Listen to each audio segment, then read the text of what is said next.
This is Newsmakers. On the panel this week, Andrew Holden, Mark Hadlow and Garth Gallaway. Save our tea rooms. The future use of the sign of the Kiwi has sparked a flurry of protest, chiefly led by the Summit Road Society.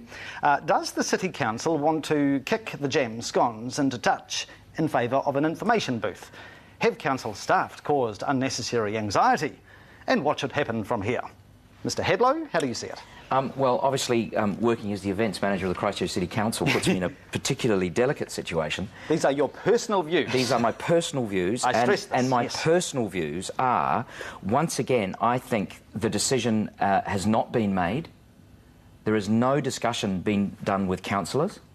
And once again, it's just information that I think has come out that is a little bit outside the rigours of council. And so I think it's, as usual, everything's blown up into some sort of huge explosive ball until we get to the actual facts of it. And I mean, I love a cup of tea and jam and scones, and the Summit Road is fabulous. I've been up there many times and it's beautiful. It's probably one of the best drives in Christchurch. So, I mean, I'm all in favour of tea rooms because they don't sell alcohol. Would it be a tragedy if the tea rooms were removed from the sign of the Kiwi, Garth?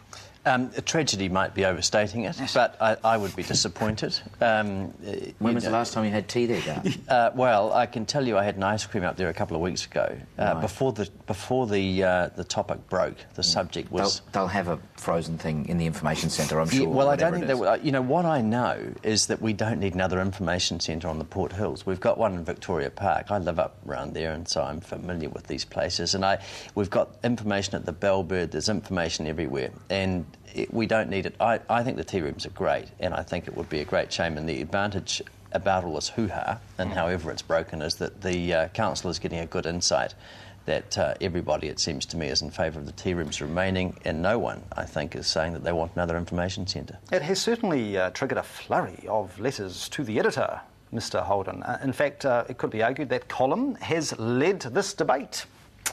Absolutely. Shameless beat up by the paper to get some response to it, by the sounds of it. I think it's... Such honesty we're not used to. I know. That's I know, it's wonderful, isn't it? You get it Mea every culpa, now and then. mea culpa, I love it. I think it's pretty clear that the public is saying it's a rare cafe in that position. You don't want to encourage a whole string of cafes along the Summit Road. An information centre can be an information board fairly simply. I think there's obviously, I think it's a couple, I don't know them personally, but who've been working pretty hard to rejuvenate that particular place, and it would be a shame if they lost that opportunity. So, OK. Very quickly, this looks like a lot of free press for the press here, but as you may have heard, readership is up, ladies and gentlemen. Apparently, you know, newspapers are meant to be dying and Dr. Death is knocking on the door. Well, not so, I hear you say, because readership is up. And we'll go to the Cheshire Cat. Mr Holden, you'd be very happy with this trend? Pretty obviously, Mike, you intend to have a chat with me about how much we pay for your weekly column. Well, there is that imagine. as well. Yes. That's right. Yes. It is a good result. I mean, there's a lot said about, you know, newspapers are dying, and certainly in America they're in a terrible time, particularly because of their business status. They've borrowed too much and they're being turned upside down left, right and centre. I think what it shows, though, is that the same as after September 11, the public go to trusted sources of information during times of crisis. And in the current economic recession and the credit crisis, they're looking for an understanding of what's going on. So what it says to me is the fundamental of the paper is it's not an entertainment device like you might consider television or a magazine for that matter. It's about good news and information. It's about good community debate. OK.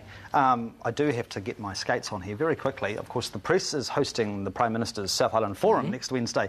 Mark, what would you consider top of your wish list for the Prime Minister in terms of an issue that needs to be addressed? Well, like anything to do with the press, I hope it just continues with its positive and energetic and enthusiastic support of council policy, building a strong future city that is Christchurch. And I just think the same with the Prime Minister's thing.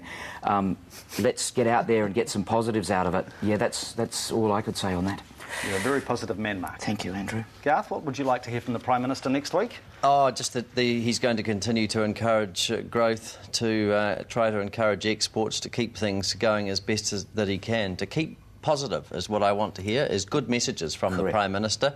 I think a lot of the recession is self-fulfilling in many respects, and we need good leadership in times like this. So I want positive messages.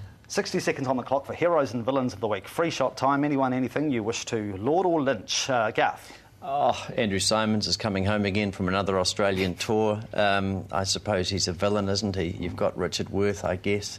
Both pretty negative messages. I'm trying to think of some heroes for the week. Andrew, you must have some. Oh, John Walker. Not sure about Sir John, but a childhood hero from across the ditch. Fantastic runner. Wonderful to see him applauded in that way. Fantastic. Mark? I would say the little boy who was on Forum about giving all his money and raising money for the cause that he was doing on television. And brickbat, I guess, has to go to, Mr. Worth. Oh, for goodness sake. You know, just don't do it in public. Keep yourself to yourself, mate. He's obviously helped Vodafone's bottom line, though, hasn't he? Well, he has. I mean, he's been a contributor to the economy. Yeah, look, Yes. all those texts. Yes, right. We'll go to the Newsmakers poll before we get ourselves into hot water. Last week's question, are you confident the Canterbury water management strategy will lead to the sustainable use of water? Now, we had a big debate on water last week on the show. 65% of you are confident. I'll be happy with that. The prize winner, D. Freer. This week's question, do you support the government's decision to suspend payments to the super fund? Yes or no? You can email newsmakers@ctv.co.nz, vote on the web, mikeyardley.com, or use Postman Pat. P.O. Box 1100 Christchurch. Do so, you'll be in to win some very nice coffee from Cafe La Fare and a gift card from Borders. Good luck with the poll. We'll bring you the results next week. Thank you very much to our most auspicious panel, Mr. Hadlow, Mr. Holden and Mr. Gallaway. Have a great weekend. Okay. No doubt next week we could well be talking about the Bain trial. Have a good weekend. Good night.